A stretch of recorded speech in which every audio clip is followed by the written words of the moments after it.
नमस्ते। हम रामायण की कथा यात्रा को आगे बढ़ा रहे हैं और आज हम एक बहुत ही अहम पड़ाव पर बात करेंगे। ये सीजन 2 का एपिसोड 22 है और हाँ, अगर आप पिछली कड़ियाँ देखना चाहें तो लिंक्स नीचे विवरण में है जी।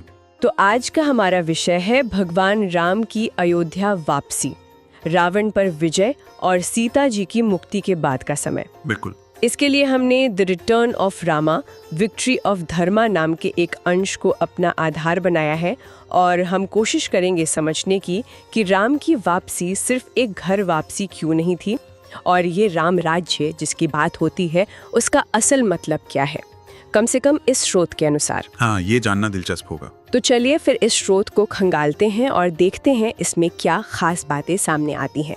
शुरुआत करते हैं युद्ध के ठीक बाद से। रावण हार चुका है, लंका में जाहिर है उथल पुथल होगी। स्रोत क्या कहता है इस बारे में? विभीषण को सिंहासन मिला, शांति हुई। हाँ, स्रोत बताता है कि विभीषण को सिंहासन सौंपा गया और ये अहम था। हाँ, कैसे? मतलब ठीक है, रावण का भाई था। हाँ, लेकिन स्रोत इसे सिर्फ एक राजनीतिक उत्तराधिकार के तौर पर नहीं देखता। हाँ। स्रोत के मुताबिक ये शत्रु की धरती पर भी धर्म की स्थापना का प्रतीक था। अच्छा। ये उस बड़ी कॉस्मिक व्यवस्था, ब्रह्मांडीय व्यवस्था की बहाली से जुड़ा था जिसकी बात स्रोत बार बार करता है। ये एक संदेश था कि अंत में सत्य और धर्म ही जीतते हैं, चाहे हालात कितने भी बुरे क्यों ना हो। हाँ, ये बात तो है। और ये राज्याभिषेक स्रोत के अनुसार पूरे विधि विधान से हुआ, मानो ये जताने के लिए कि अब यहाँ शासन नैतिक मूल्यों पर चलेगा। ये दिलचस्प है कि स्रोत इसे सिर्फ एक राजनीतिक घटना नहीं बल्कि एक नैतिक घोषणा मान रहा है और जाहिर है जैसा स्रोत भी इशारा करता है, इस धर्म स्थापना के साथ खुशी तो होगी। हाँ। सीता जी सुरक्षित थी, राम का वनवास, उनका धर्म युद्ध वो पूरा हुआ था। बिल्कुल। और वो खुशी सिर्फ राम या सीता की नहीं थी। स्रोत का विश्लेषण कहता है कि ये एक सामूहिक जीत की भावना थी। वानर सेना जिन्होंने बिना किसी स्वार्थ के राम का साथ दिया। हाँ, उनका बलिदान तो बहुत बड़ा था। बिल्कुल। तो ये उनके लिए भी उनके बलिदानों का फल था। और विभीषण का राज्य अभिषेक, उसने उनकी वफादारी को भी सही ठहराया। तो ये सिर्फ राम की जीत नहीं थी बल्कि धर्म के पक्ष में खड़े हर एक की जीत थी। सही कहा। अच्छा, तो लंका में धर्म स्थापना हो गई, विभीषण राजा बन गए।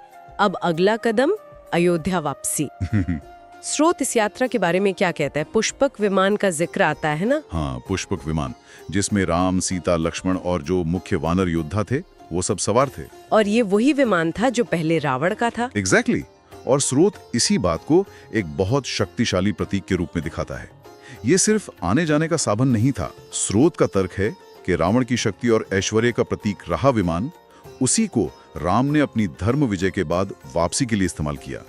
ये दिखाता है कि कैसे अधर्म के साधनों को भी धर्म अपने मकसद के लिए पवित्र कर सकता है। ये बुराई पर अच्छाई की जीत का एक आप कह सकते हैं भौतिक प्रमाण था। हाँ, बिल्कुल। जिस विमान से सीता जी का हरण हुआ उसी से वो सम्मान पूर्वक लौट रही थी। सही। ये वाकई एक गहरा प्रतीकवाद है। अच्छा, क्या स्रोत यात्रा के दौरान के माहौल के बारे में कुछ और बताता है? सिर्फ उत्सव था या कुछ और भी? स्रोत बताता है कि माहौल उत्सव का तो था ही, लेकिन उसमें एक गहरी शांति और चिंतन का भाव भी था। चिंतन? हाँ, सोचिए ना, 14 साल का वनवास, इतनी मुश्किलें, इतना भीषण युद्ध। हाँ, सही बात है। तो ये वापसी एक तरह से आध्यात्मिक यात्रा का समापन भी थी। स्रोत में वर्णन है कि विमान से नीचे देखते हुए राम, सीता, लक्ष्मण उन जगहों को याद कर रहे थे जहां उन्होंने वनवास का समय बिताया था। वो आश्रम, वो नदियां, वो जंगल। अच्छा। तो ये सिर्फ अयोध्या वापसी नहीं थी बल्कि अपने अनुभवों को समेटते हुए भविष्य की ओर एक कदम था। इसमें जीत की खुशी के साथ शांति और कृतज्ञता का भाव ज्यादा था। और नीचे धरती पर अयोध्या में 14 साल बहुत लंबा इंतजार होता है। वहां के लोगों की भावनाओं के बारे में स्रोत क्या कहता है? स्रोत अयोध्या के लोगों की प्रतीक्षा को बहुत मार्मिक ढंग से दिखाता है। ये सिर्फ एक राजा का इंतजार नहीं था, ये अपने प्राण प्रिय राजकुमार, अपने भविष्य की आशा का इंतजार था। स्रोत बताता है कि जैसे जैसे राम के आने की खबर पक्की हुई, पूरे नगर में एक अभूतपूर्व उत्साह छा गया। कैसा उत्साह? हर घर सजने लगा, सड़कें साफ होने लगी, लोगों की आंखों में उम्मीद और खुशी के आंसू थे। जाहिर है ये इंतजार सिर्फ भावुक नहीं था, ये उस भरोसे का भी प्रतीक था कि राम लौटेंगे और उनके दुख दूर करेंगे। स्रोत इसे एक ऐसे जन उत्साह के रूप में दिखाता है जिसकी कोई मिसाल नहीं थी। इस लंबे इंतजार के बाद जब राम, सीता और लक्ष्मण पहुंचे होंगे तो स्वागत कैसा रहा होगा? स्रोत उसे कैसे दिखाता है? स्रोत अयोध्या के स्वागत को अभूतपूर्व कहता है। ऐसा लगता है मानो पूरा शहर ही जी उठाओ। वाह! वर्णन है कि लोगों ने रास्तों पर फूल बिछा दिए, हर घर में दिए जलाए गए, मंगल गीत गाए जा रहे थे। ये कोई औपचारिक स्वागत नहीं था, ये जनता का अपने राजकुमार के लिए उमड़ा हुआ प्यार था। स्रोत इस बात पर जोर देता है कि इस स्वागत में समाज का हर वर्ग शामिल था। ये राम की लोकप्रियता और उनके प्रति सम्मान दिखाता है। और इसके फौरन बाद फिर राज्याभिषेक की तैयारी शुरू हुई होगी। बिल्कुल, जो इस वापसी का कह सकते हैं चरम बिंदु था। और ये राज्याभिषेक स्रोत के अनुसार क्या ये सिर्फ एक रस्म थी ताज पहनाने की, या इसका कोई गहरा मतलब भी था? नहीं, स्रोत इसे कई ज्यादा गहरे अर्थों में देखता है। अच्छा, राम का राज्याभिषेक सिर्फ अयोध्या के सिंहासन पर किसी नए राजा का बैठना नहीं था। तो फिर क्या था? स्रोत के विश्लेषण के मुताबिक ये धर्म की, यानी धार्मिकता और न्याय की, अधर्म पर आखिरी और निर्णायक जीत का उत्सव था।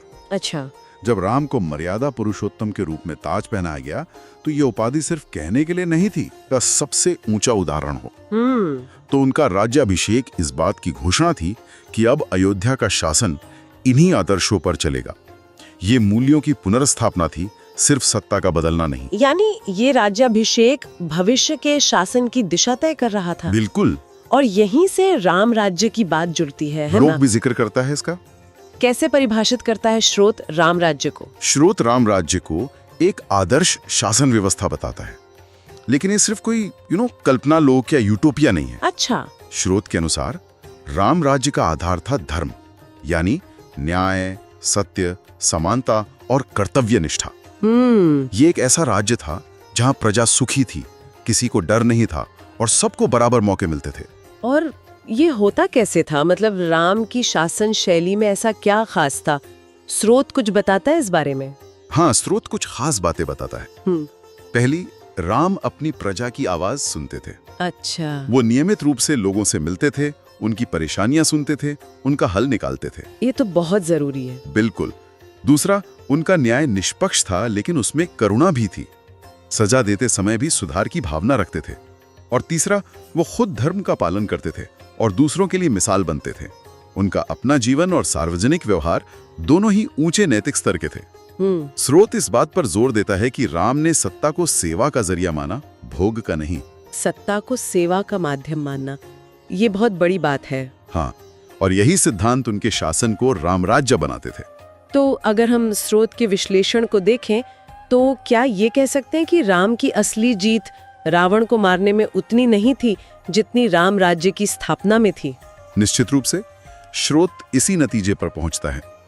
युद्ध जीतना जरूरी था क्योंकि वो अधर्म के नाश के लिए था, लेकिन वो अंत नहीं था, वो एक जरिया था। अच्छा। असली और स्थायी जीत तब हुई जब राम ने अयोध्या लौटकर एक ऐसा शासन स्थापित किया जो न्याय, शांति और धर्म पर टिका था। स्रोत का तर्क है कि राम राज्य की स्थापना ही राम के अवतार और उनके धर्मयुद्ध का असली मकसद था। ये दिखाता है कि सबसे बड़ी जीत हथियारों से नहीं, बल्कि नैतिक मूल्यों और अच्छे शासन से मिलती है। न्याय पर आधारित शांति ही परम विजय है। बिल्कुल, यही स्रोत का केंद्रीय संदेश लगता है। तो आज हमने the return of Rama, victory of Dharma, इस स्रोत के जरिए राम की वापसी और उनके शासन के कई अहम पहलुओं को समझा। हमने देखा कि कैसे विभीषण का राज्याभिषेक सिर्फ लंका तक सीमित नहीं था, वो धर्म स्थापना का प्रतीक था। कैसे पुष्पक विमान की यात्रा अधर्म पर धर्म के नियंत्रण को दिखाती थी। हाँ। कैसे राम का राज्याभिषेक महज एक राजनीतिक घटना न होकर मूल्यों की पुनर्स्थापना थी। बिल्कुल।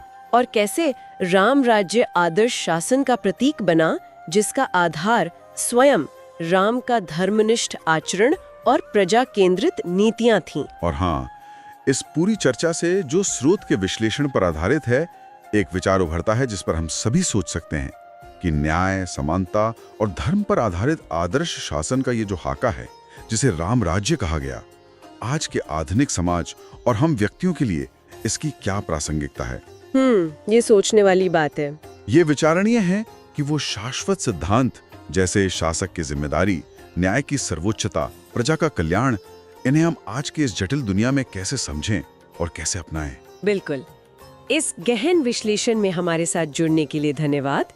ये रामायण श्रृंखला की हमारी यात्रा का 22वां पड़ाव था, सनातन रिच इंडियन मिथोलॉजी में। अगर आपको ये चर्चा उपयोगी और दिलचस्प लगी तो प्लीज इसे लाइक करें, अपने दोस्तों और परिवार के साथ शेयर करें और हाँ, नीचे कमेंट सेक्शन में अपने विचार हमें जरूर बताएं, हमें इंतजार रहेगा। जी। और आने वाले विश्लेषणों की सूचना पाने के लिए चैनल को सब्सक्राइब करना ना भूलें। हम जल्द ही एक और ज्ञानवर्धक विषय के साथ हाजिर होंगे।